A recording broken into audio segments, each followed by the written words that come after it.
नमस्कार दोस्तों, मैं शांडिल अनुज। आज आर्टिकल 22 के क्लॉज 4 to 7 पर चर्चा करेंगे हम आपसे। लास्ट लेक्चर में मैंने आपको बताया था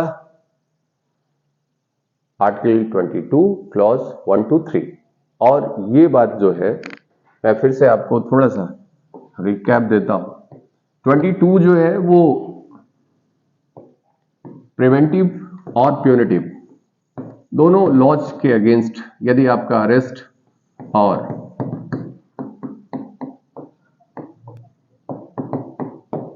ये लॉज के अगेंस्ट अरेस्ट और डिटेंशन के अगेंस्ट आपको प्रोटेक्शन देता है। ये बात जो बताता है आपका 22 का 1 and 2, और इसी का एक्सेप्शन देता है आपका 3। और प्रिवेंटिव डिटेंशन के लिए जो प्रोविजन किया गया वो 4 to 7, यानी कोई भी ऐसा अरेस्ट या डिटेंशन जो प्रिवेंटिव डिटेंशन एक्ट के अंतर्गत या प्रिवेंटिव लॉज के अंतर्गत किए गए हैं, उनके लिए जो प्रोटेक्शन दिया गया है हमारे संविधान में एज अ फंडामेंटल राइट, वो 4 से लेकर के 7 तक में बताया गया है, 4 to 7। और 4 में ये क्लियर किया गया है, 22 के क्लॉज 4 में यह स्पष्ट किया गया है कि कोई भी डिटेंशन जो है वो 3 मंथ से ज्यादा नहीं किया जाएगा। यानी 22(3) में यह बात बताई गई थी कि जो एनिमी एलियन है और जो प्रिवेंटिव लॉज के अंतर्गत यदि किसी को अरेस्ट या डिटेन किया गया है तो उन्हें 1 और 2 का बेनिफिट नहीं मिलेगा। यानी क्लॉज 1 एंड क्लॉज 2 का बेनिफिट, क्लॉज 1 का बेनिफिट जो था वो क्या था कि you have to furnish a ground, यानी पर्सन अरेस्टेड, जैसे अरेस्ट किया जा रहा है या डिटेन किया जा रहा है उसे इन्फॉर्म करना होगा ग्राउंड्स ऑफ अरेस्ट। और दूसरी बात बताई गई थी कि उसे अपनी चॉइस के लीगल प्रैक्टिशनर से कंसल्ट करने और डिफेंस करने का राइट होगा, ये फंडामेंटल राइट। और तीसरी बात बताई गई थी कि जब उसे डिटेन किया जा रहा है या अरेस्ट किया जा रहा है तो विद इन 24 आवर्स उसे प्रोड्यूस करना होगा मजिस्ट्रेट के सामने, nearest magistrate, excluding the travelling time. आने और जाने के समय को छोड़ करके जो समय आपका बचा है उसमें विद इन 24 आवर्स प्रोड्यूस करना होगा। और इसको मैंने लास्ट लेक्चर में बता दिया गया आपको, और ये आप पिछली वीडियो में जाकर के देख सकते हैं। यानी यदि ऐसा डिटेंशन और अरेस्ट को कंटिन्यू करना है, उसे एक्सटेंड करना है, तो अनलेस और until it is sanctioned by the magistrate और नियरेस्ट मजिस्ट्रेट, ये पॉसिबल नहीं है। और इसके लिए मैंने आपको सीआरपीसी में बताया था कि ये प्रोविजन आपके यहां 167 कोड ऑफ क्रिमिनल प्रोसीजर में बताया गया है कि किन परिस्थितियों में 24 घंटे से ज्यादा उन्हें डिटेन किया जा सकता है या अरेस्ट किया जा सकता है। अदरवाइज ऐसा जो अरेस्ट और डिटेंशन होगा वो आपका इलीगल होगा, हैबियस कॉर्पस के अधीन होगा, यानी उसके लिए बंदी प्रत्यक्षीकरण की रीति फॉलो की जा सकती है, लाया जा सकता है।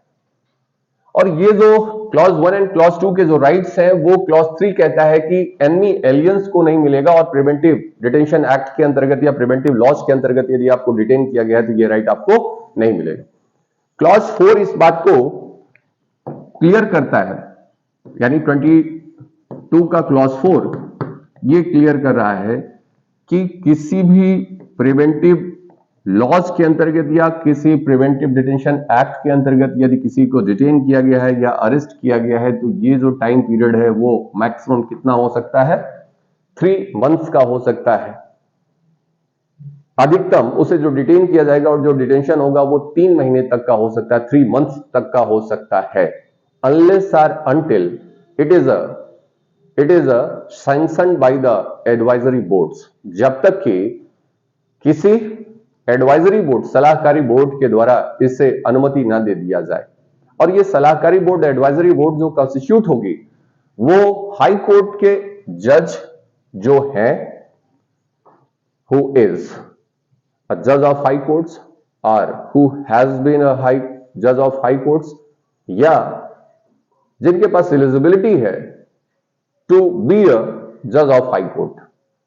यानी ये एडवाइजरी बोर्ड जो होगा आपका वो कॉन्स्टिट्यूट होगा जज ऑफ द हाई कोर्ट जो है या जो रह चुके हैं या जो क्वालिफाई कर सकते हैं, जिनके पास एलिजिबिलिटी है, जो हाई कोर्ट के जज बन सकते हैं, इनसे कॉन्स्टिट्यूट होगा ऐसा एडवाइजरी बोर्ड। और ऐसी एडवाइजरी बोर्ड की अनुमति के बिना, उनके सैंक्शन के बिना 3 महीने से अधिक इसे जो है वो सैंक्शन, उसे आगे नहीं विरुद्ध किया जा सकता है, डिटेन नहीं किया जा सकता है without the sanctions of the advisory board. ये बात कौन बता रहा है आपका? ये बात आपकी क्लॉज 4 में बताया गया। मैंने आपको बताया था कि प्रिवेंटिव लॉज और जो प्यूनिटिव लॉज होते हैं उनके पर्पज क्या है। प्रिवेंटिव लॉज जो होते हैं वो किसी ऑफेंस को कमिट होने से पहले ही उस व्यक्ति को डिटेन करने के लिए, उसे अरेस्ट करने के लिए लाए जाते हैं। इनका प्राइम ऑब्जेक्ट ये है। जबकि प्यूनिटिव लॉज जहां पे ऑफेंस कमिट हो गया है, वहां पे उसे पनिश करने के लिए उसे अरेस्ट और डिटेन किया जा रहा है। तो प्रिवेंटिव लॉज के अंतर्गत यदि किसी को अरेस्ट किया जाएगा तो उसे मैक्सिमम जो डिटेन किया जाएगा वो 3 महीने तक किया जाएगा, और 3 महीने से आगे की अवधि के लिए तभी उसका डिटेंशन जो है वो एक्सटेंड करेगा जब ऐसे एडवाइजरी बोर्ड के द्वारा उसे सैंक्शन किया जाए, उसे परमिट किया जाए, उसे अलाउ किया जाए। और ये एडवाइजरी बोर्ड किससे कॉन्स्टिट्यूट होगी? तो मैंने बताया कि ऐसा कोई जज जो हाई कोर्ट का है या रहा है, या जिनके पास योग्यता है हाई कोर्ट के जज बनने की, तो उनके आधार पर। क्लॉज 5 क्या कहता है?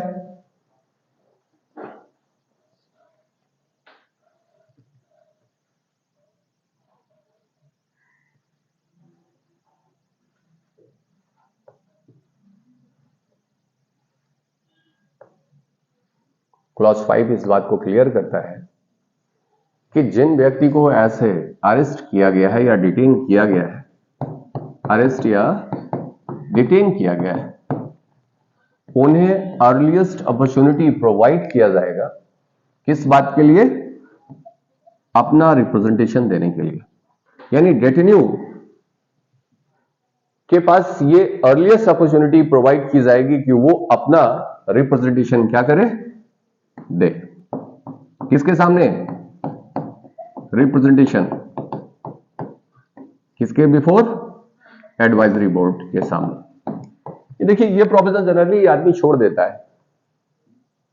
इसका मतलब यहां पे ये बता दिया गया है, क्लॉज 5 में ये बात क्लियर की गई है कि किसी भी अथॉरिटी के द्वारा यदि किसी को डिटेन किया गया है, जो कॉम्पिटेंट अथॉरिटी है, ऐसा कोई डिटेंशन का ऑर्डर दिया गया है, तो जो डेटेन्यू है, जिसको डिटेन किया गया है या अरेस्ट किया गया है, उसे अर्लीस्ट अपॉर्चुनिटी प्रोवाइड किया जाएगा कि वो अपना जो रिप्रेजेंटेशन है वो एडवाइजरी बोर्ड के सामने रखे।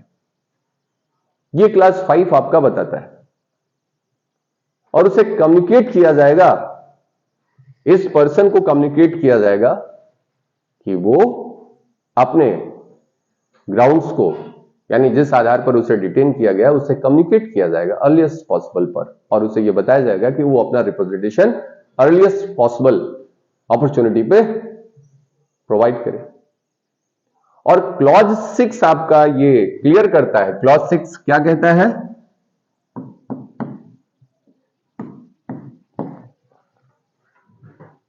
पढ़ के नहीं आए आप लोग?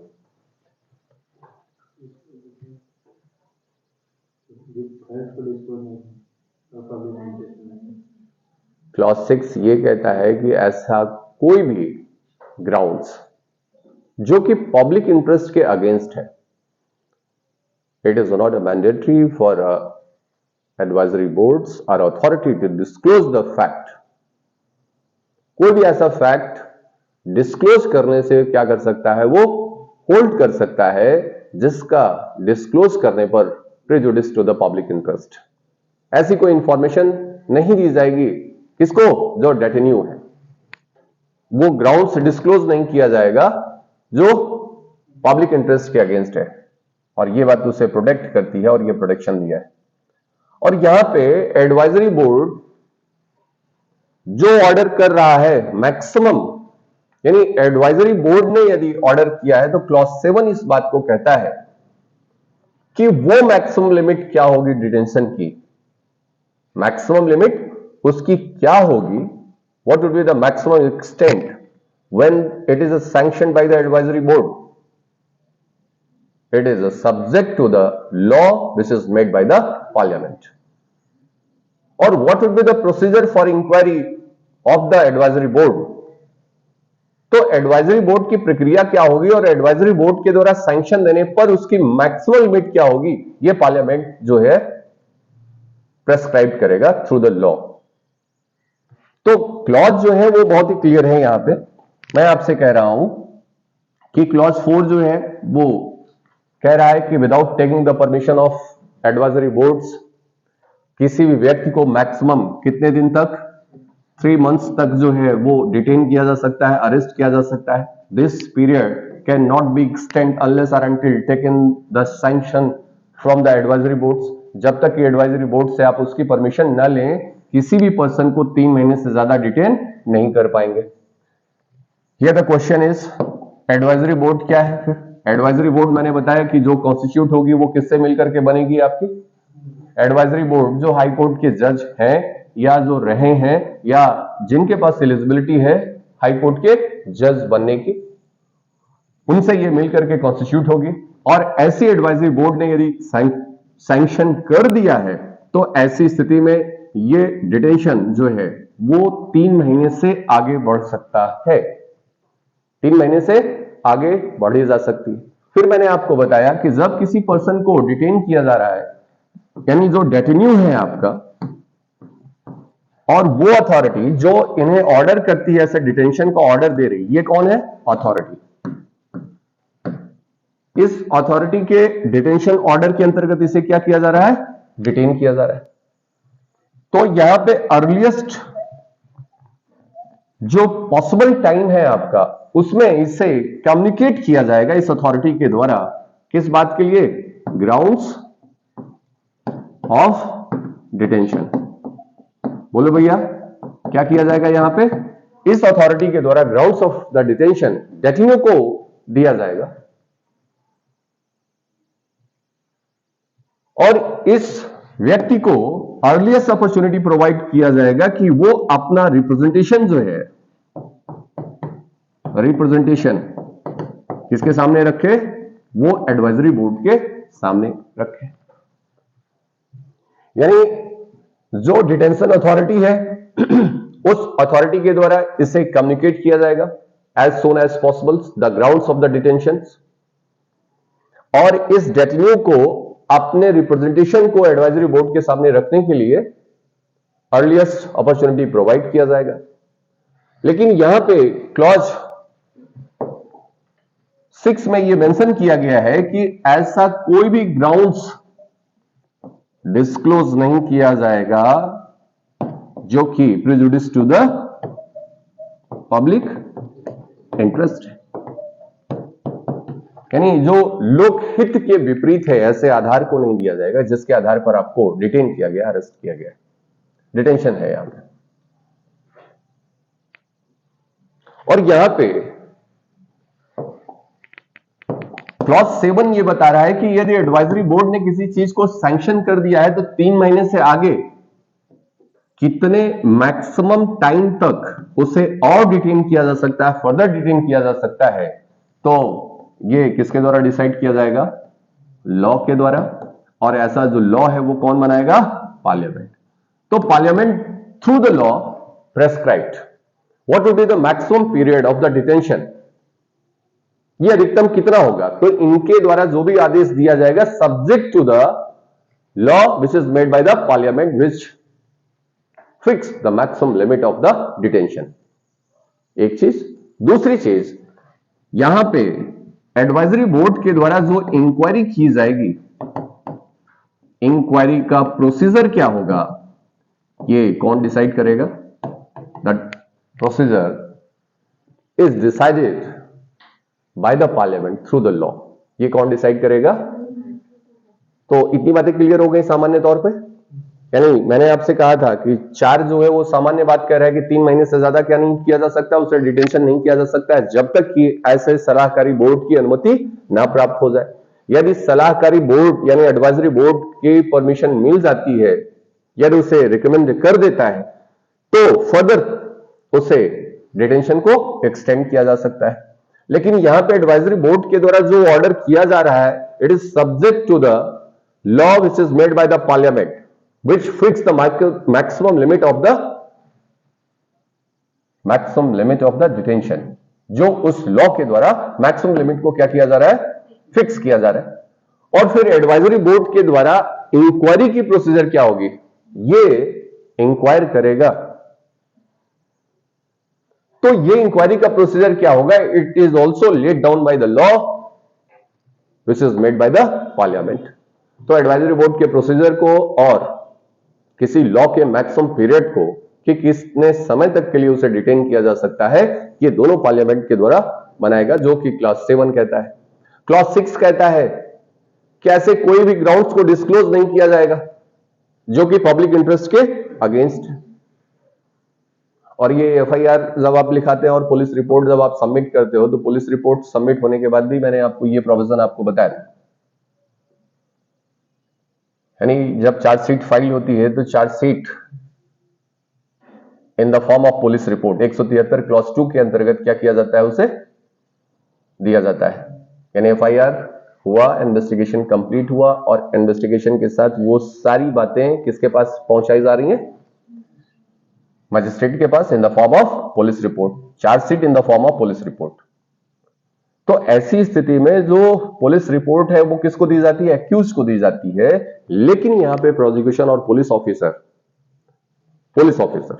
क्या कर सकता है, ऐसी किसी भी फैक्ट्स को मजिस्ट्रेट के द्वारा एक्यूज को देने से क्या कर सकता है, रिक्वेस्ट कर सकता है, this type of information should not be disclose to the accused, जो कि पब्लिक इंटरेस्ट में है। कि ऐसी सूचना किसको नहीं दी जानी है। तो वहां पे भी है और वही बात यहां पे भी है कि आपको ग्राउंड्स बताया जाएगा, लेकिन ऐसा कोई ग्राउंड्स डिस्क्लोज नहीं किया जाएगा जो पब्लिक इंटरेस्ट में है। ये क्लास आपका कौन बता रहा है, ये क्लास क्लियर है, बोलो भैया, ठीक है।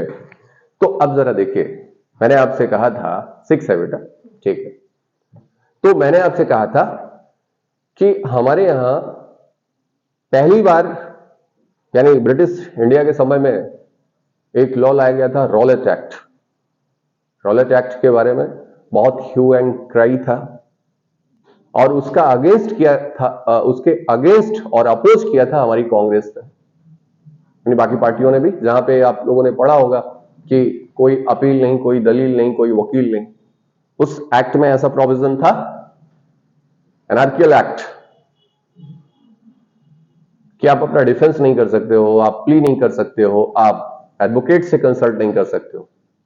यह प्रोविजन था उस एक्ट में और इसका भयंकर विरोध हुआ था। और उसी विरोध में मैंने आपको बताया था कि सतपाल किचलू को जो है अरेस्ट किया गया था और अरेस्ट करने के बाद से उन्हीं के विरोध में जो है वो जलियांवाला सभा हुई थी, उनके अरेस्ट के विरोध में, और जलियांवाला हत्याकांड हुआ था।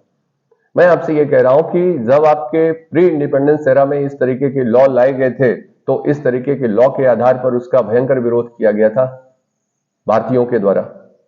और जब भारत आपका इंडिपेंडेंट हुआ 1947 में और भारत का संविधान लागू हुआ, तो अब आपको इस तरीके के लॉ को लाने की जरूरत पड़ रही है। मैंने बताया कि ये प्रिवेंटिव डिटेंशन एक्ट जो 1950 का था, प्रिवेंटिव डिटेंशन एक्ट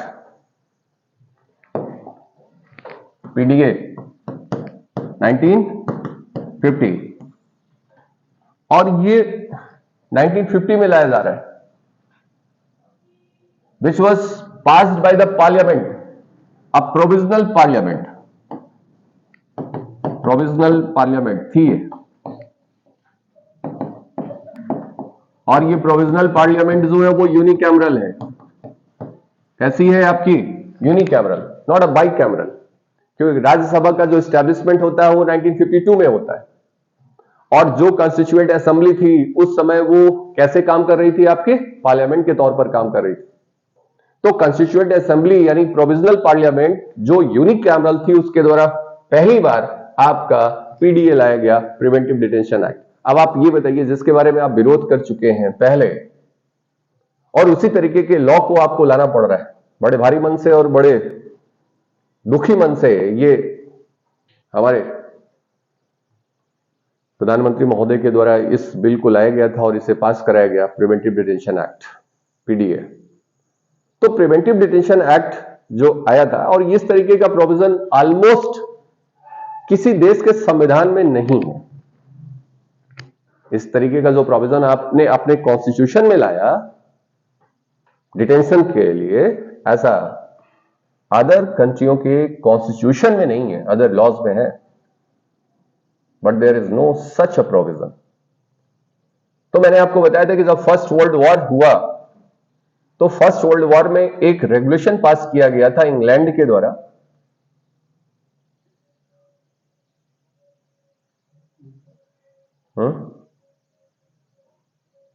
कौन सा एक्ट था? Defence of realm act. और वो रेगुलेशन था, रेगुलेशन किस बात के लिए? Defence of realm act. और उसका जो फीचर्स थे वो प्रिवेंटिव लॉज के थे, और यही प्रोविजन जो है वो सेकेंड वर्ल्ड वॉर में भी उन्होंने पास करा, और उसी के जैसे प्रोविजन जो है हमने प्रिवेंटिव डिटेंशन एक्ट के अंतर्गत पास करा था। और इसका जो पर्पस था, यानी ये जो प्रिवेंटिव डिटेंशन एक्ट का जो पर्पस था वो किसके लिए? कोई भी ऐसी एक्टिविटी को परफॉर्म करने वाला जो प्रीजुडिशियल टू डिफेंस इन इंडिया है। दूसरा, सिक्योरिटी ऑफ द इंडिया। तीसरा, maintenance of public order, maintenance of the supplies and services essentials to the commodities or essential commodities. Meaning maintenance of the peace, maintenance of the law and orders. कोई भी ऐसी activity जो आपकी prejudicials to the security of the nation है, उन्हें रोकने के लिए। अब मैं आपको बता रहा हूं कि उस समय आपके यहां कुछ डिसाइसिव फैक्टर्स जो है वो अभी भी काम कर रहे हैं, और वो फैक्टर्स क्या है? इंडिया को डिवाइड करने वाले, उसकी इंटीग्रिटी को समाप्त करने वाले। और ऐसी कवायदों को रोकने के लिए ऐसे लॉ की जरूरत है। और इस केस में मैं ए.के. गोपालन वर्सेस स्टेट ऑफ मद्रास की केस में जब इसे चैलेंज किया गया इस एक्ट को, तो जस्टिस पतंजलि शास्त्री के द्वारा यह बताया गया कि यद्यपि किसी भी डेमोक्रेटिक कंट्री के लिए ऐसे जो प्रोविजन है बहुत ही भद्दे होते हैं, यानी the such type of law contains the sinister provision in any democratic country, यानी इसके जो प्रोविजन है वो भारतीय संविधान के ऊपर क्या है? एक स्पॉट है, flag spot, but it is important. ये महत्वपूर्ण है, इसलिए है क्योंकि ऐसी जो शक्तियां काम कर रही हैं जो भारत के विभाजन के लिए, देश की सुरक्षा के लिए, जो आपके नवजात डेमोक्रेसी के लिए क्या है? इन डेंजर है, खतरनाक है, उन्हें रोकने के लिए ये प्रोविजन आवश्यक है। तो ये जो एक्ट लाया गया था इनिशियली आपका 1 साल के लिए लाया गया था, 1950 में इस एक्ट को लाया गया, और ये कितने दिन के लिए लाया गया था? 1 ईयर के लिए लाया गया था। यानी the enforcement and operation of this law cease to be in force after 1 year. लेकिन ये एक साल बढ़ते बढ़ते बढ़ते बढ़ते 1969 तक चला गया। ये प्रिवेंटिव लॉज जो लाया गया था वो 1969 में जाकर के इसे क्या किया गया? समाप्त किया गया। एंड आफ्टर 2 इयर्स 1971 में ही प्रिवेंटिव डिटेंशन एक्ट के अंतर्गत जो है maintenance of internal security act लाया गया, जिसे मीसा कहा गया 1971 में। और 1970 एक्ट के पास होने के बाद प्रिवेंटिव लॉज के जो प्रोविजंस थे वो कहां पहुंच गए? आपके पास मीसा में। और ये भी 77 तक चला, 77 तक, और जनता गवर्नमेंट के द्वारा इसे क्या किया गया? समाप्त किया गया, जनता सरकार के द्वारा। और आप लोगों ने मीसा भारती का नाम सुना है। मीसा भारती लालू जी की जो बेटी हैं बड़ी, तो उनका जन्म जो है इन्हीं के दौरान हुआ था, और इसी के नाम पर उन्होंने उनका नामकरण किया था, Misa, MISA, maintenance of internal security act 77। And again in 1980 National Security Act was passed.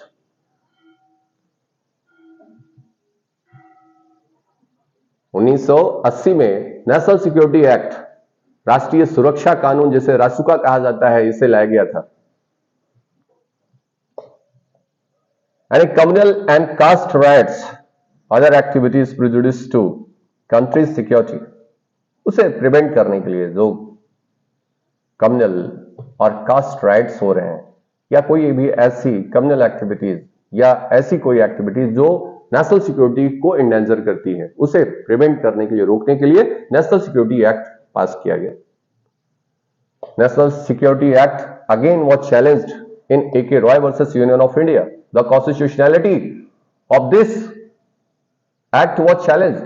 A.K. Roy versus union of India, जिसे NSA केस के नाम से भी जाना जाता है, और ऑनरेबल सुप्रीम कोर्ट के द्वारा 4:1 से इसे कॉन्स्टिट्यूशनल माना गया।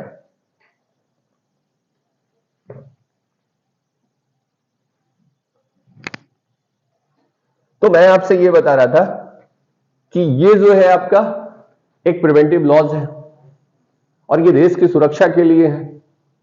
यानी कोई भी ऐसे क्रियाकलाप जो देश की सुरक्षा, जो देश की विधि व्यवस्था को समाप्त करें, जो उसके अगेंस्ट हो, जो उसे इंडेंजर करते हैं, जो उसके प्रेजुडिस होते हैं, उन्हें रोकने के लिए इस तरीके के निवारक निरोध कानून को लाया गया था।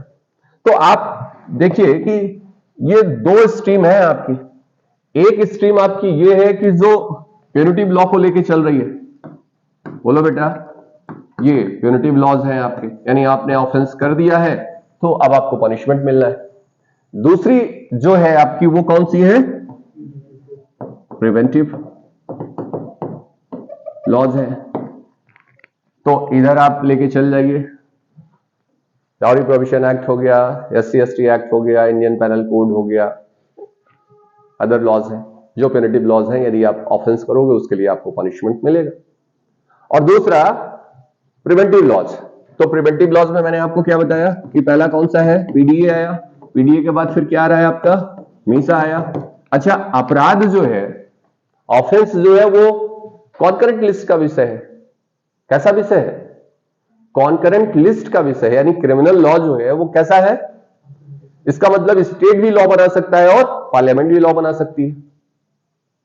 तो कुछ स्टेट जो है उन्होंने भी अपने यहां इस तरीके की एक्टिविटीज को कंट्रोल करने के लिए लॉज बनाए। जैसे मकोका है, महाराष्ट्र ने क्या किया है, यह ऑर्गेनाइज्ड क्राइम को कंट्रोल करने के लिए, इस तरीके की एक्टिविटीज को कंट्रोल करने के लिए अपने यहां एक्ट्स बनाए। तो यह पार्लियामेंट के द्वारा पास किया गया PDA, और फिर उसके बाद मीसा, और फिर उसके बाद आप कौन सा देख रहे हैं? National security act. ये आपका 50 में, ये आपका 71 में, और ये आपका, ठीक है, ये डिटेंशन के लॉज हैं आपके। अब आप देखिए, after the death of the Indira Gandhi की डेथ होने के बाद से आपके यहां कुछ टेररिस्ट एक्टिविटीज इंवॉल्व हो गई। टेररिस्ट एक्टिविटीज, टेररिस्ट एक्ट क्या है, टेररिज्म क्या है? Still there is no definition so far, ना तो इंडिया में और ना ही इंटरनेशनल लेवल पर आज तक उसकी कोई कॉन्क्रीट डेफिनेशन नहीं दी जा पाई। क्योंकि कहीं का वो टेररिस्ट होता है तो किसी दूसरे स्टेट का वो क्या हो जाता है? फ्रीडम फाइटर्स हो जाता है। It is a very difficult to define the terrorism. बहुत ही डिफिकल्ट है। यूएनओ के द्वारा, सिक्योरिटी काउंसिल्स के द्वारा, जनरल असेंबली के द्वारा आज तक उसे डिफाइन नहीं किया जा चुका है। डेफिनेशंस बहुत सारे थे। Walter liquor, the highest authority relating to this field, Walter liquor, तो वो ऑल ओवर वर्ल्ड से जो है उन सारी थेसिस और रिसर्च को अपने यहां मंगाते हैं, हेग, नीदरलैंड। वर्ल्ड लेवल पर जितनी भी टेररिज्म से रिलेटेड रिसर्च होती है उसको वो स्पॉन्सर्ड करते हैं यदि वो बेहतर है तो। लेकिन आज तक एक भी डेफिनेशन जो है वो अभी तक नहीं मिल पाई है कि जो यूनिवर्सली उसे एप्लीकेबल बनाया जा सके। तो मैं आपसे कह रहा हूं हमारे यहां जो टेररिस्ट एक्ट को डिफाइन किया गया है, not the terrorism, don't be confused. आतंकवाद और आतंकवादी गतिविधि दोनों में फर्क है। तो मैं आपसे कह रहा हूं टेररिज्म क्या है ये डिफाइन नहीं है, टेररिस्ट एक्टिविटीज को आपने डिफाइन कर दिया है। और अभी जो भारतीय न्याय संहिता आ रही है उसमें टेररिज्म को जो है परिभाषित करने का प्रयास किया गया है नहीं में। तो 84 में डेथ हो रही है और डेथ होने के बाद से ये एक्टिविटीज जो है वो राइट्स, कम्युनल वायलेंस जो है वो क्या हो रहा है, बढ़ रहा है। और इसे रोकने के लिए आपके पास कोई टेररिस्ट एक्ट नहीं, टेररिज्म का एक्ट आपके पास नहीं। तो 1985 में पहली बार टाडा को लाया गया, terrorist activities and disruptive prevention act, Tada 1985 पहली बार।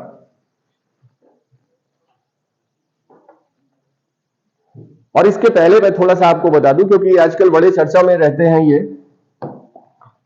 टाडा, और इसी केस में आपके संजय दत्त बॉलीवुड के स्टार्स जो हैं इसी एक्ट के अंतर्गत जो है उन्हें लायबल बनाया गया था टाडा के अंतर्गत।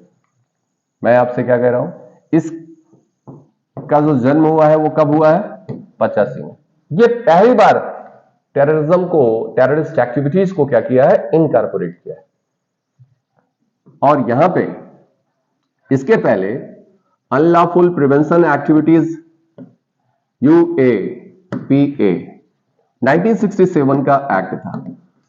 ये एक्ट अनलॉफुल एक्टिविटीज को कंट्रोल करने के लिए लाया गया था। किस एक्टिविटीज को, अनलॉफुल एक्टिविटीज को कंट्रोल करने के लिए लाया गया था। यहां पे अभी भी टेररिज्म वर्ड नहीं आया हुआ, टेररिस्ट एक्टिविटीज नहीं, अनलॉफुल एक्टिविटीज। और अब देखिए जरा, ये जो UAPA आया, इसका जो एक्ट है वो कब का है, 1967 का है। Unlawful activities prevention act was enacted bye the parliament in 1967, और ये सिर्फ अनलॉफुल एक्टिविटीज के बारे में बात कर रहा है। और 84 में डेथ होने के बाद से terrorist activities and disruptive prevention act 1985 was passed. अब यहां पे इस एक्ट के द्वारा यहां पे भी प्रोटेक्शन होना चाहिए आपको, क्योंकि इसके अंतर्गत भी क्या किया जा रहा है, डिटेंशन किया जा रहा है, अरेस्ट किया जा रहा है। ये एक्ट्स जो हैं आपके, बोलो।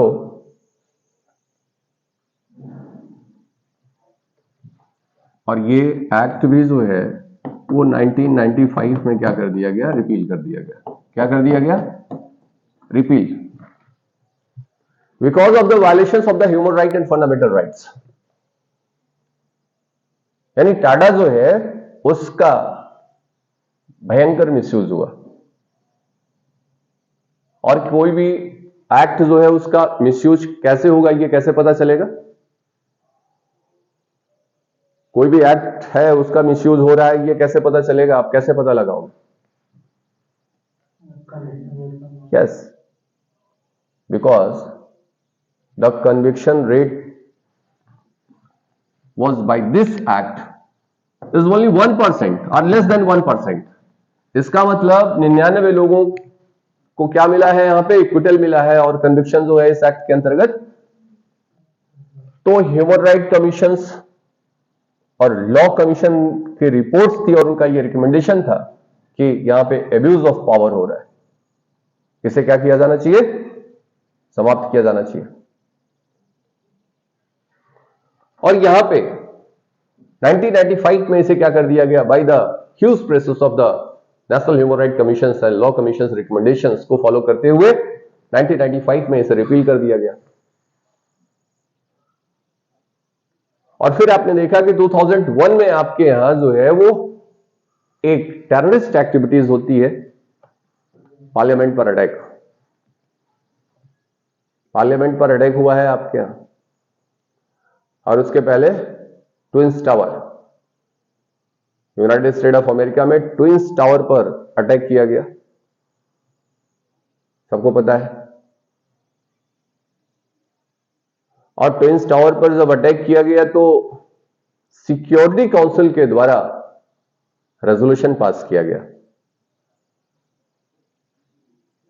सिक्योरिटी काउंसिल के द्वारा रेजोल्यूशन नंबर जो है वो 1375 कभी कभी रेजोल्यूशन नंबर्स भी पूछा जाता है, ध्यान रखिएगा, ठीक है। सिक्योरिटी काउंसिल के द्वारा, अच्छा सिक्योरिटी काउंसिल्स का परमानेंट मेंबर कौन है? 5 परमानेंट है ना, 5P। यूएस है, रशिया है, चाइना है, यूके और फ्रांस। तो 5 परमानेंट मेंबर्स। और सुपर पावर कौन है?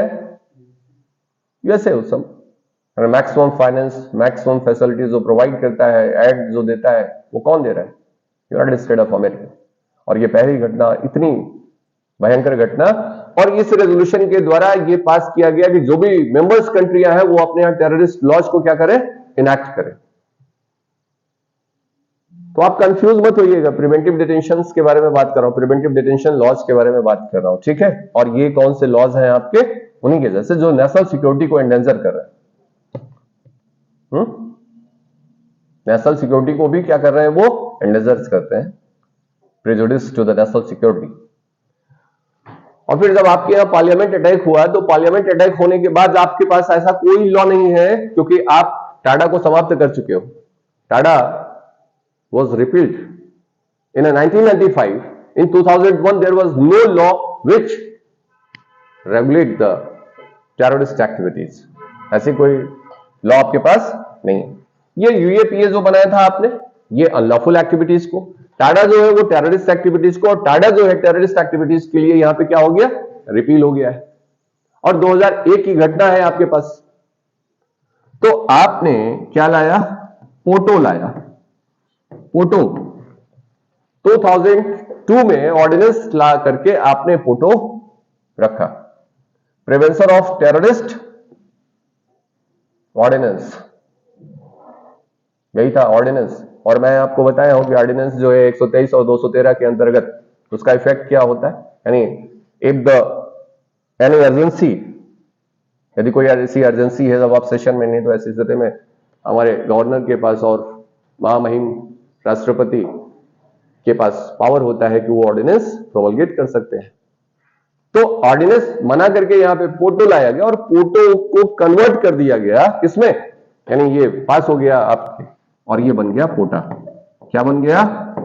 पोटा। ये कौन सा? 2002 का। यानी जो ऑर्डिनेंस था वो रेटिफाई कर दिया गया हमारे पार्लियामेंट के द्वारा। तो 2002 में क्या हो गया? आपका पोटा हो गया। And it is just a replica of the Tada.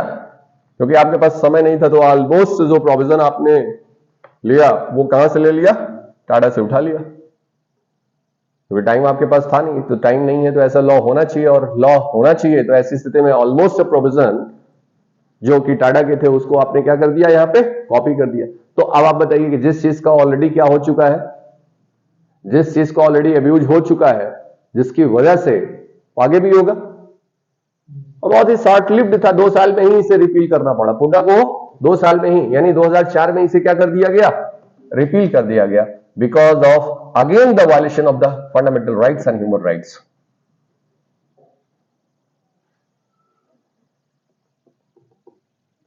तो 2004 में समाप्त हो गया। अब आपके पास टेररिस्ट लॉज को कंट्रोल करने के लिए अभी आपके पास कोई लॉ नहीं है, अभी भी आपके पास कोई लॉ नहीं है। तो फिर तो यूएपीए को अमेंड किया गया, 1967 पैरेंटल एक्ट को 2004 में अमेंड किया गया, और अमेंड करके यहां पे टेररिस्ट एक्टिविटीज को कंट्रोल करने के लिए नेशनल सिक्योरिटी के प्रेजुडिस यदि कोई एक्ट कर रहा है तो उसको कंट्रोल करने के लिए लाया गया। कौन सा? UAPA, unlawful activities prevention act. 2004 में अमेंड हुआ, 2008 में अमेंड हुआ, 2013 में अमेंड हुआ, 2019 में, यानी 4 में, 8 में, 13 में और 19 में। अभी रिसेंटली जो अमेंडमेंट हुआ है वो कब हुआ है? 2019 में अमेंड किया गया। तो ये बातें आपको समझ में आई? मैंने आपसे कहा कि लॉ जो है वो बाइफर्केट हो रहा है, एक तरफ तो प्यूनिटिव लॉ चल रहा है, दूसरी तरफ प्रिवेंटिव लॉ चल रहा है और तीसरी तरफ टेररिस्ट लॉ चल रहा है?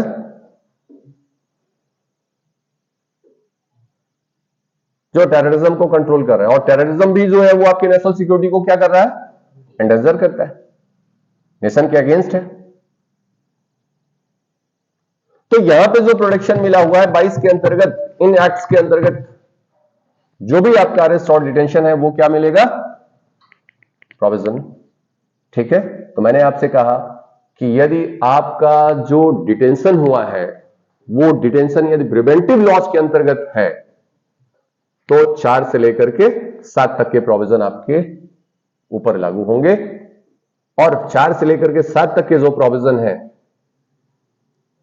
वो मैंने आपको बता दिया कि यदि प्रिवेंटिव लॉस के अंतर्गत यदि आपको क्या किया गया, डिटेन किया गया है, तो अधिकतम कितने दिन तक डिटेन किया जा सकता है, 3 मंथ्स, और 3 महीने से आगे यदि आपका डिटेंशन करना है तो कौन कर सकता है, एडवाइजरी बोर्ड कर सकता है। एडवाइजरी बोर्ड का गठन कैसे होगा, तो जो हाई कोर्ट के जज हैं या रहे हैं या जिनमें योग्यता है हाई कोर्ट के जज बनने की, उनसे मिलकर के वो कॉन्स्टिट्यूट होगा, और उन्हीं के रिकमेंडेशन से उस टाइम पीरियड को 3 मंथ से आगे क्या किया जा सकता है, बढ़ाया जा सकता है, एक्सटेंड किया जा सकता है। लेकिन ये जो एक्सटेंशन है, फर्दर एक्सटेंशन है, वो कब तक किया जा सकता है, यदि पार्लियामेंट ने कोई लॉ बना करके मैक्सिमम लिमिट्स को फिक्स कर दिया है, कैप दे दिया है, तो वहां तक, उससे आगे नहीं हो सकता है।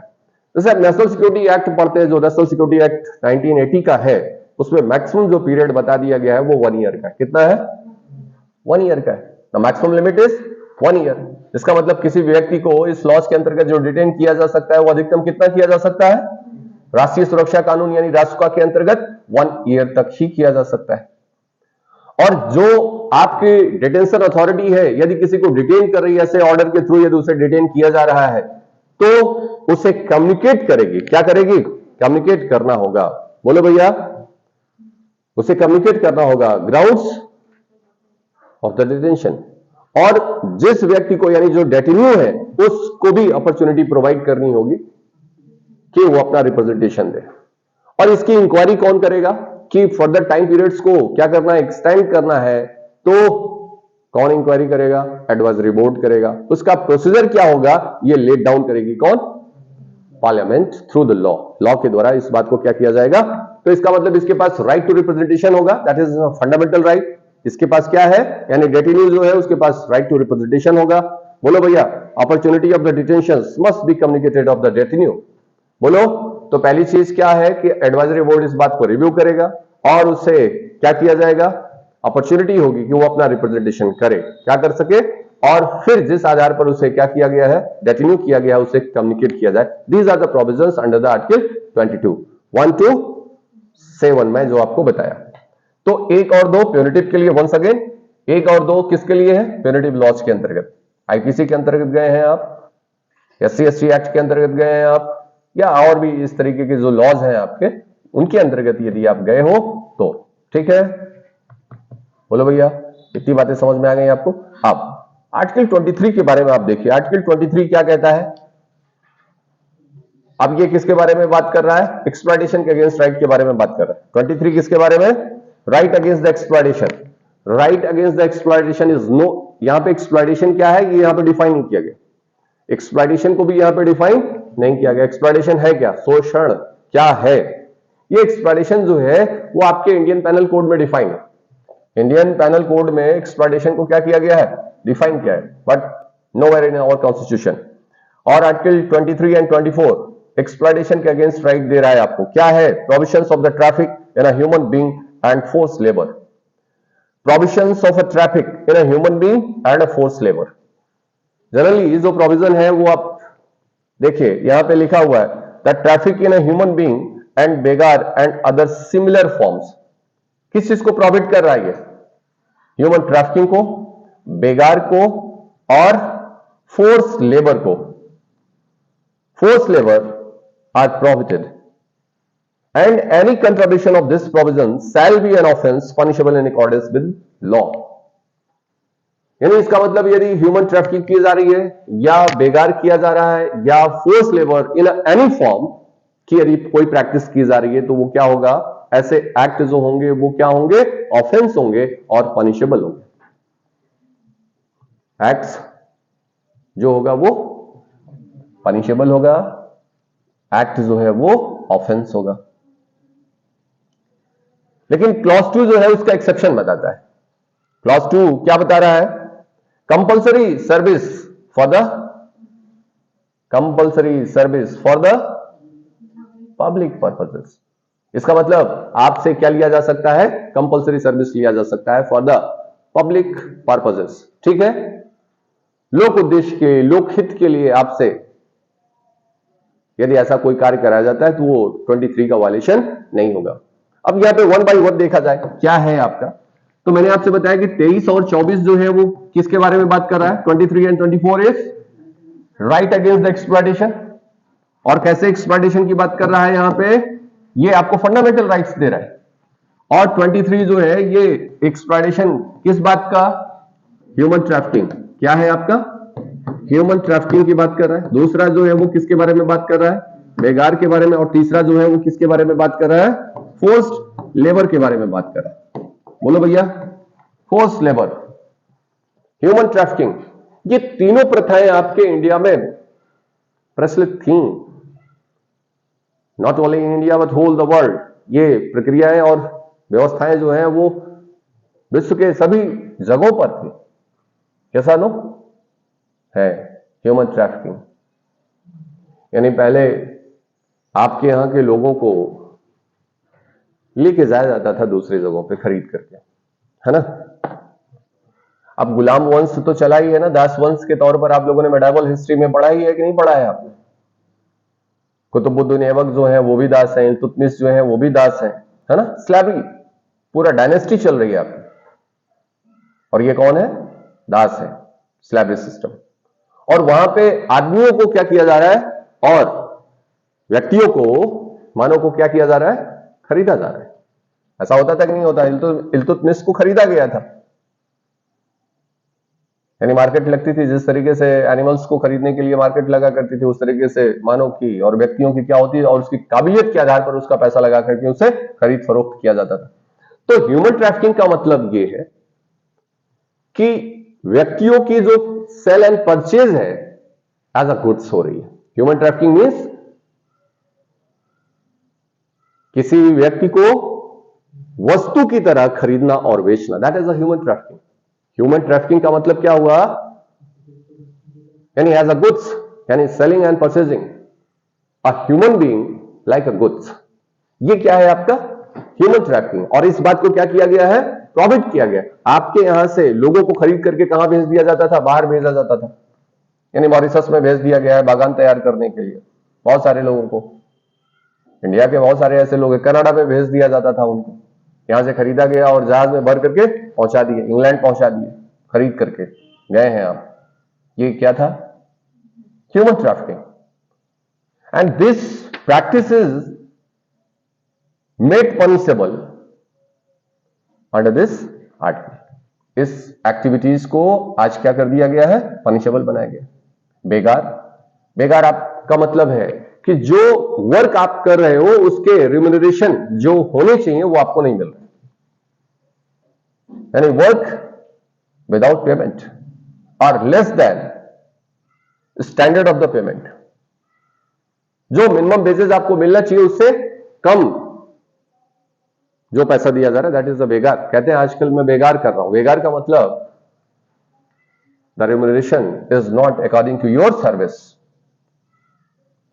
इसका मतलब जो कार्य किया है और जो आपको मिलना चाहिए उसके एवज में आपको प्रतिफल नहीं दिया जा रहा है, दैट इज द बेगार।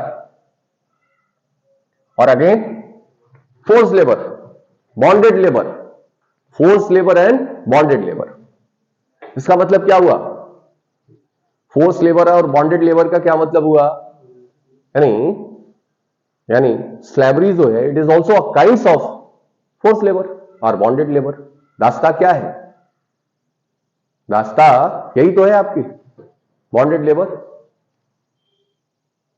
यानी आप दास के तौर पर क्या करोगे, वहां पे कार्य करोगे आप। ये प्रैक्टिस आज भी आपके यहां है, कहीं कहीं पे है या नहीं है। यानी इस बात को डिस्क्लोज करना पड़ता है और इसके लिए ऑनरेबल सुप्रीम कोर्ट ने गाइडलाइन इशू करा हुआ है कि जहां भी इस तरीके की प्रैक्टिस परफॉर्म कर रही हैं ये स्टेट गवर्नमेंट और हमारी सेंट्रल गवर्नमेंट्स की रिस्पॉन्सिबिलिटी है कि वो इन प्रैक्टिसेस को क्या करें, रोकें। अभी मैं वन बाय वन बताता हूं आपको। तो पहले मैंने आपसे क्या कहा, ह्यूमन ट्रैफिकिंग। और ये कोई भी कार्य जो ह्यूमन ट्रैफिकिंग या बेगार या फोर्स लेबर के जैसी होंगी वो क्या होगा, ऐसे एक्ट्स क्या होंगे, ऑफेंस होंगे और वो पनिशेबल होंगे। वो एक्ट क्या होगा, ऑफेंस होगा और वो क्या होगा, पनिशेबल होगा। और इसके लिए मैंने आपको बताया था कि आर्टिकल 35 ए क्लॉज 2, और ये बहुत ही इंपॉर्टेंट आर्टिकल्स है। वहां पे आर्टिकल 35 देखिए जरा, 35 ए और क्लॉज 1 एंड क्लॉज 2, दो बातें बताई गई हैं यहां पे। तो 35 में क्या बताया गया है कि स्टेट लेजिस्लेचर के पास पावर नहीं होगा। स्टेट लेजिस्लेचर के पास पावर, किसके पास पावर है, पार्लियामेंट के पास। लॉ बनाने का किन विषयों पर लॉ बना सकता है पार्लियामेंट, तो 16 clause 3, 32 clause 3, article 33 and article 34। In articles पर जो लॉ बनाएगा वो कौन बनाएगा, ओनली पार्लियामेंट। स्टेट लेजिस्लेचर के पास ये पावर नहीं है, ये मैंडेटरी है।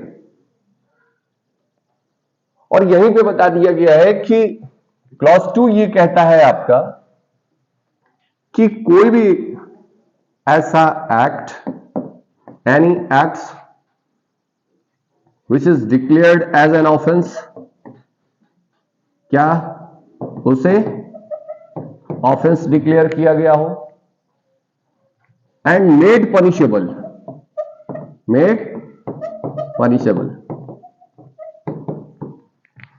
बाय दिस पार्ट कौन सा, part 3।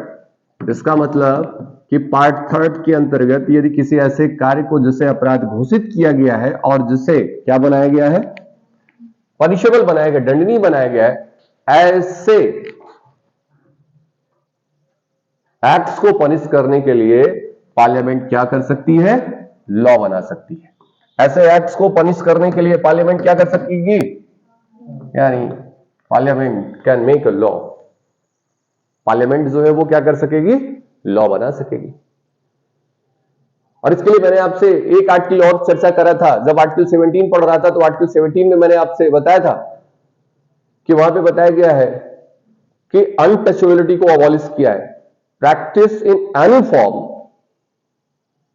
Shall be prohibited and abolished and punishable. इसका कोई भी ऐसा प्रैक्टिस किया जाएगा तो वो क्या होगा, आपका पनिशेबल होगा। और वहां पे मैंने आपको बताया था कि वहां पे क्या बनाया गया था, अनटचेबिलिटी एबोल्यूशंस एक्ट लाया गया था 1955 का, और जिसे protection of civil right act 1976 में कर दिया गया था। यानी अनटचेबिलिटी जो ऑफेंसेस एक्ट आपके बनाए गए थे 55 में, इसी का रीनेम किया गया 1976 में protection of civil right act के नाम से। तो वो जो लॉ बनाया गया था वो किसके द्वारा बनाया गया था, इसका मतलब अनटचेबिलिटी की यदि कोई भी प्रैक्टिस होगी तो उस एक्ट के अंतर्गत वो क्या होगा, पनिशेबल होगा, and which is made by the parliament. Parliament उसका लॉ बनाए। और इसी तरीके से आर्टिकल 23 पढ़ रहे हैं, और आर्टिकल 23 में क्या बताया गया है कि यदि ह्यूमन ट्रैफिकिंग करते हो, या बेगार हो रहा है, या फोर्स लेबर हो रहा है, या इसी के सिमिलर जैसा कोई एक्ट हुआ है, तो वो क्या होगा, पनिशेबल होगा, प्रोहिबिटेड होगा।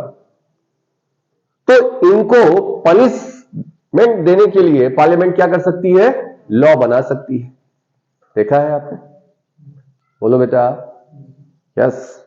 तो आपने देखा है क्या कि 1976 में ही बॉन्डेड लेबर एबोलिशन एक्ट लाया गया। क्या लाया गया, बॉन्डेड लेबर एबोलिशन एक्ट जो है 1976 में लाया गया।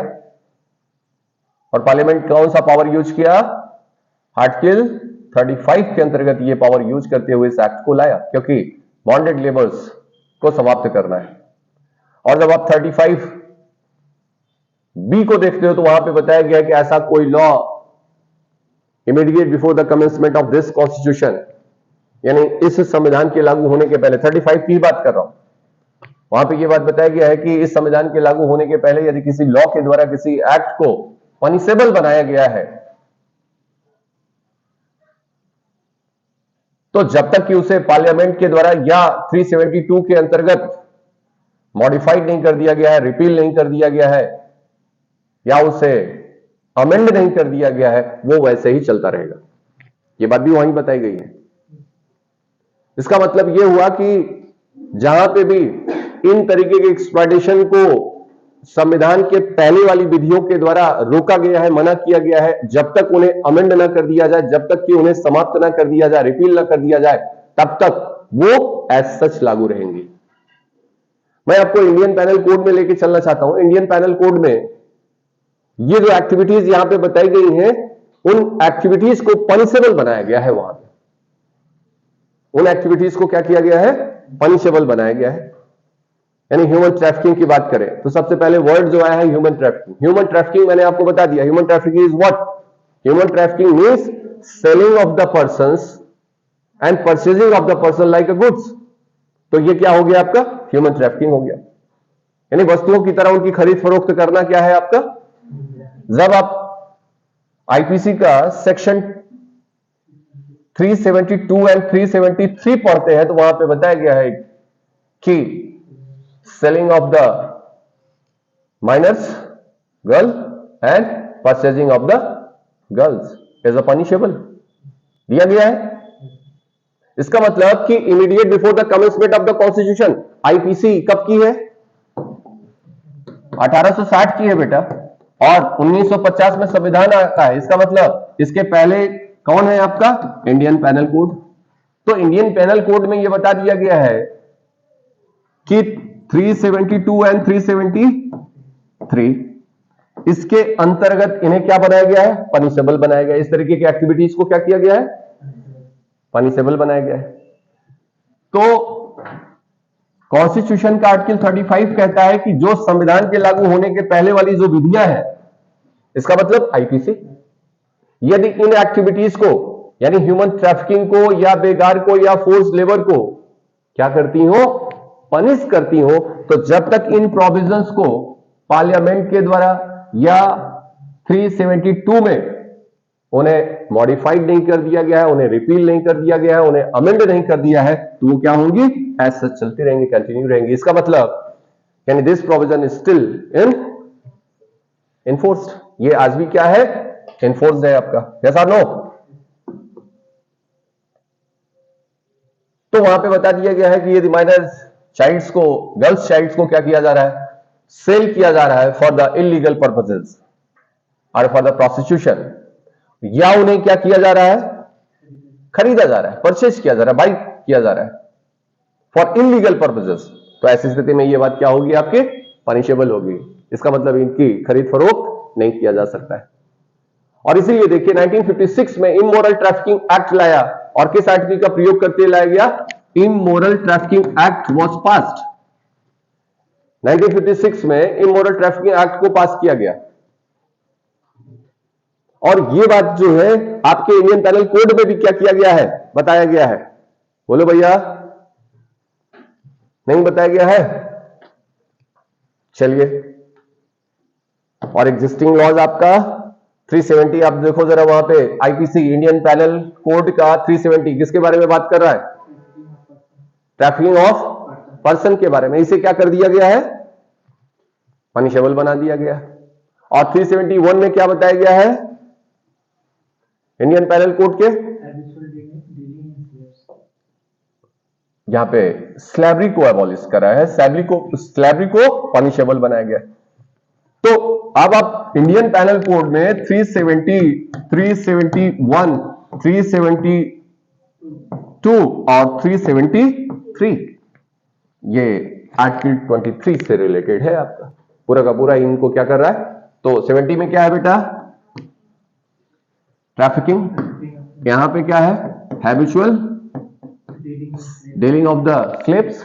और फिर यहां पे क्या है? Selling minor for the purpose of prostitution, और यहां पे क्या है, बाइंग ऑफ द माइनर, या habitual dealings with the slaves, यानी दासों के साथ यदि इस तरीके की कोई आप हैबिचुअली डीलिंग्स करते हो तो ये पनिशेबल है। कहां पे, 371 में। और फिर ये क्या है आपका, ट्रैफिकिंग ऑफ वेसल्स। मैंने आपसे क्या कहा, और यहां पे क्या किया गया है, यहां पे बताया गया कि इस तरह की कोई भी एक्टिविटीज किया जाएगा तो वो एक्ट क्या होगा, ऑफेंस होगा और पनिशेबल होगा। यही तो बताया गया 23 में। इसका मतलब कि ऐसे लॉज को क्या किया गया है, अभी तक मेंटेन रखा गया है। और आर्टिकल 35 का प्रयोग करते हुए क्या लाया गया है यहां पे, suppression of immoral trafficking women and girls act 1956, और जिसे इमोरल ट्रैफिकिंग एक्ट के नाम से जाना जाता है, उसे सप्रेस करता है। तो ये जो प्रथाएं हैं आपके यहां, मैं आपसे क्या कह रहा हूं, अब दूसरा चीज देखिए, यहां पे एक बात समझ में आ गई, ट्रैफिकिंग समझ में आया आपको। इसका मतलब इस तरह की कोई खरीद फरोख्त हो रही है तो वो क्या होगा, पनिशेबल होगा। और इसके लिए लॉ जो बनाएगा वो पार्लियामेंट कहां बनाएगा, कहां से अथॉरिटी पा रहा है, 35 में पा रहा है।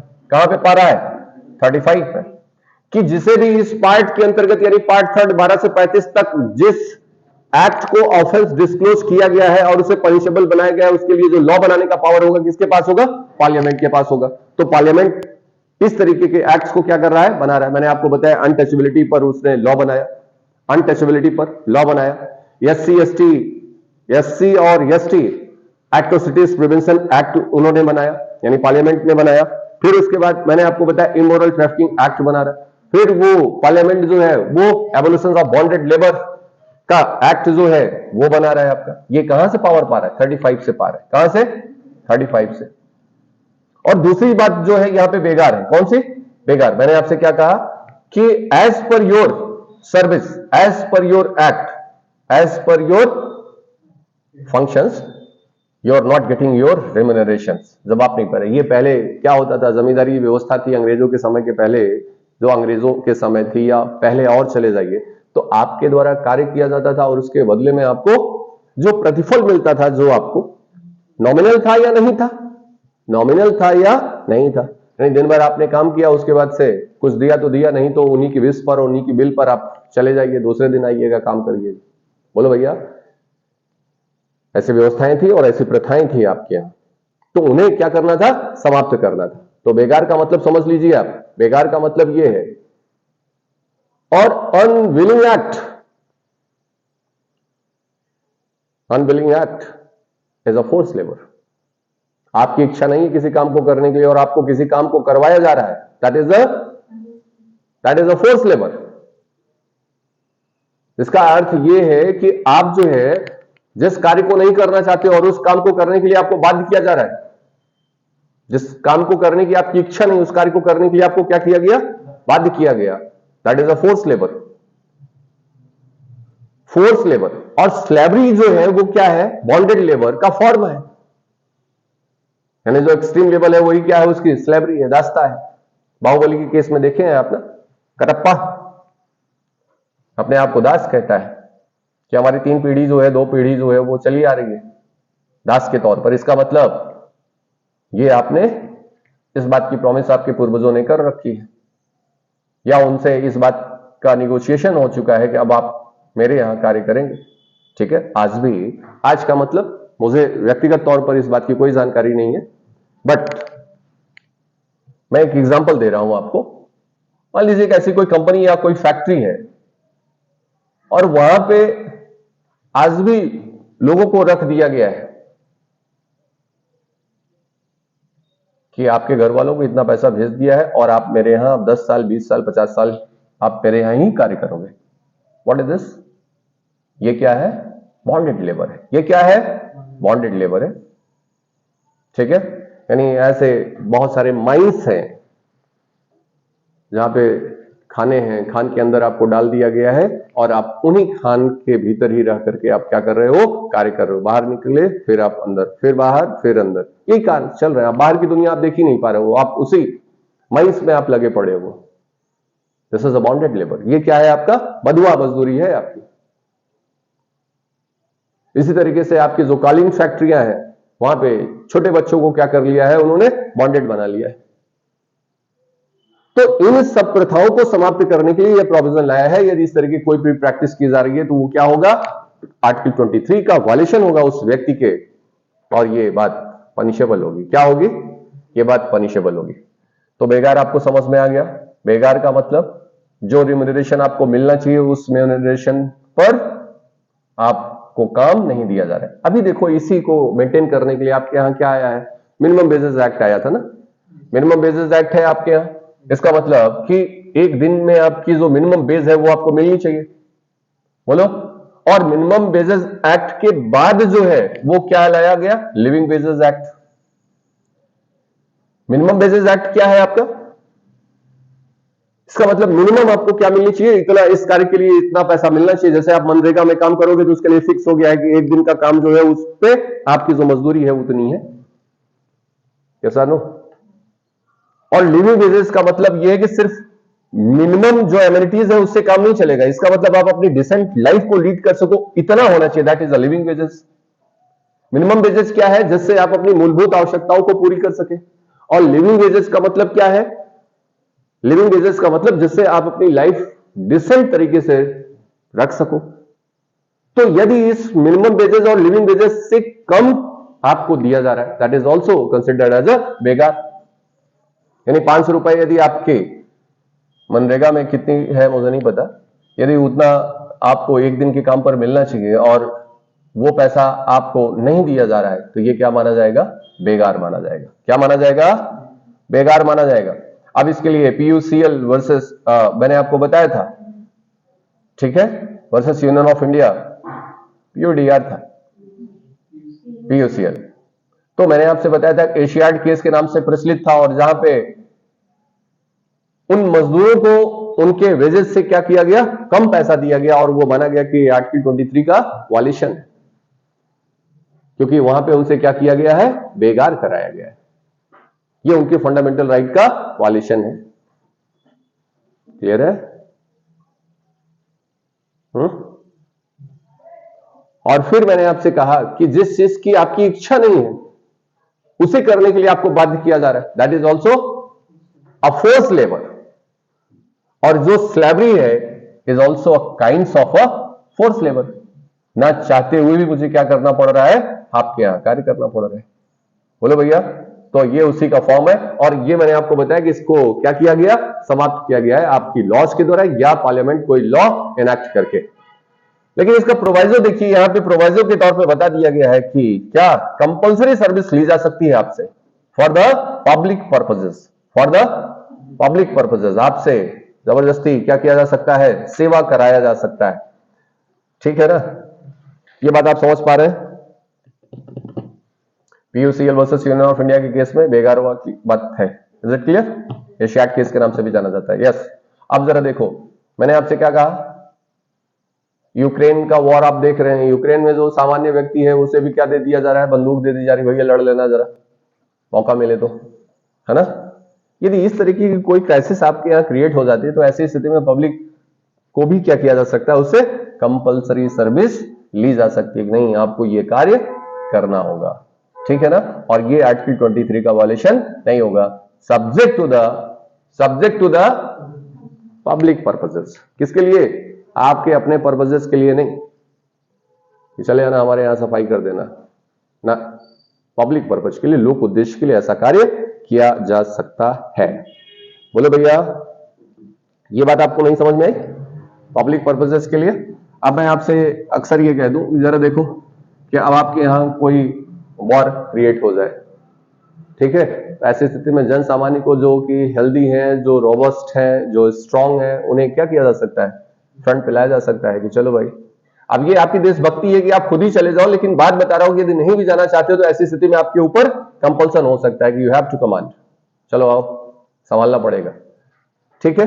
अभी जरा देखिए, ये आपके यहाँ दारागंज का बक्सी बांध है आपका, और ये बांध बंधा हुआ है, और गंगा जी जो है उसमें बहुत बाढ़ आ गई है।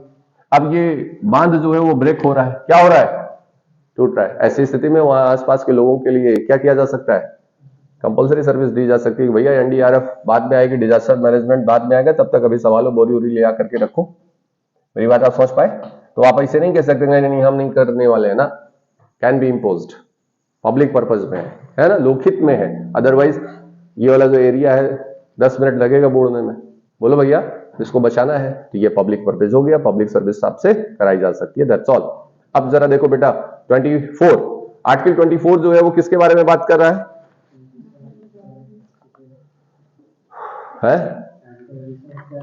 सिंपल सी बात है, अब इसमें बहुत बड़ी बात नहीं है। अब यहां पे जो बता दिया गया है आपका, है ना, पढ़ लीजिए। No child below the age of 14 years, no child before the age of 14 years shall be employed to work in any factory or a mine or engaged in any other hazardous employment।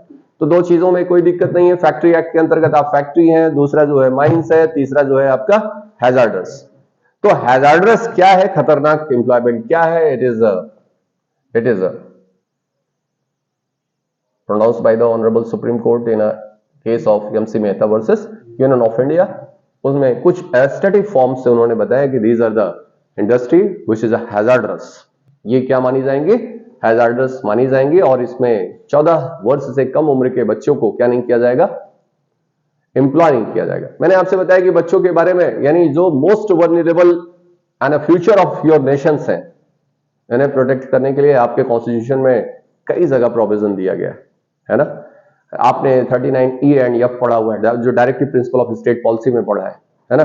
यानी आप वहां पे उसका purpose जो है वो क्या कह रहा है कि आप इस तरीके से, यानी स्टेट के ऊपर एक कंपल्सन है, स्टेट की एक डायरेक्शन है कि वो इस तरीके की व्यवस्था करे कि वो अपनी टेंडर एज के आधार पर या आर्थिक आधार पर किसी ऐसे कार्यों में न लगे जो उसके पर्सनैलिटी के अगेंस्ट हो। क्लियर हुआ? इसका मतलब आप ऐसी व्यवस्था करें, यानी बीइंग ए स्टेट। तो डॉक्ट्रिन ऑफ पेरेंट पैट्रिशिया जानते हैं आप, यानी state is a guardian. State क्या होता है? गार्जियन होता है। यानी जो भी हम आप हैं, और हम आप किसके अधीन है? राज्य के अधीन। और राज्य क्या है? हमारा अल्टीमेट गार्जियन है, जिसका कोई नहीं है उसका राज्य है, स्टेट है। बोलो भाई। तो ऐसी स्थिति में ये उनके ऊपर डायरेक्शन है, उनके ऊपर डायरेक्शन किस बात का? कि उनके टेंडर एज का मिसयूज ना हो, उनके टेंडर एज का मिसयूज ना हो, उनके होलिस्टिक डेवलपमेंट सफेक्ट ना हो because of economic conditions, because of tender as. बहुत ही वर्नेरेबल है ना। ऐसी स्थिति में वो मिसयूज हो सकता है, तो उसको प्रोटेक्ट करना स्टेट का काम है। और दूसरी चीज, ये उसका फंडामेंटल राइट है कि बिफोर द 14 ईयर्स, वहां पे डायरेक्शन है और यहां पे राइट है कि 14 साल से कम उम्र के बच्चों को क्या नहीं किया जाएगा? हैजार्डस प्लेस में नहीं रखा जाएगा, एम्प्लॉय नहीं किया जाएगा। और हैजार्डस प्लेस क्या है जो खतरनाक है? तो ऑनरेबल सुप्रीम कोर्ट ने बता दिया, जैसे जो आपकी पीतल इंडस्ट्री है, यहां पे मेल्ट किया जा रहा है, आपकी आयरन इंडस्ट्री है, ग्लास फैक्ट्रीज हैं, क्रैकर्स फैक्ट्रीज हैं, ये क्या है? खतरनाक है। बोलो भाई। थोड़ा सा आप केमिकल मिलाने में इधर उधर करोगे, तुरंत क्या हो जाएगा? एक्सप्लोजन हो जाएगा। और ये बात बच्चों को नहीं पता है ना। तो ऐसी स्थिति में उन्हें क्या करना है? प्रोटेक्ट करना है। और इसीलिए ये प्रोविजन है कि ऐसा एक्सप्लॉयटेशन नहीं होना चाहिए। But the things are different. ठीक है? हाँ, है ना, ग्राउंड रियलिटी, है ना, ग्राउंड रियलिटी। ठीक है, इस बात को और भी इंप्रूव करना पड़ेगा, इस बात को और भी मजबूत करना पड़ेगा। ठीक है? तो ये क्या हो गया आपका? एक्सप्लॉयटेशन के अगेंस्ट हो रहा है, ये भी उसके फंडामेंटल राइट्स का क्या होगा? वायलेशन होगा। तो 23 और 24 क्लियर हो गया, 22 क्लियर हुआ आपका? अभी तक कोई डाउट नहीं है? वीडियो थोड़ी सी लंबी हुई होगी, धैर्य बना करके आपको देखना है। ये बात मुझे पहले भी बोल देनी चाहिए। यदि वीडियो अच्छी लगी होगी तो लाइक करिएगा, शेयर करिएगा, सब्सक्राइब करिएगा। यानी नेक्स्ट लेक्चर में 25 to 28 पढ़ेंगे, जो कि बहुत ही लैंडमार्क है, बहुत ही इंपॉर्टेंट है। सेक्युलरिज्म को चर्चा करेंगे। Thank you.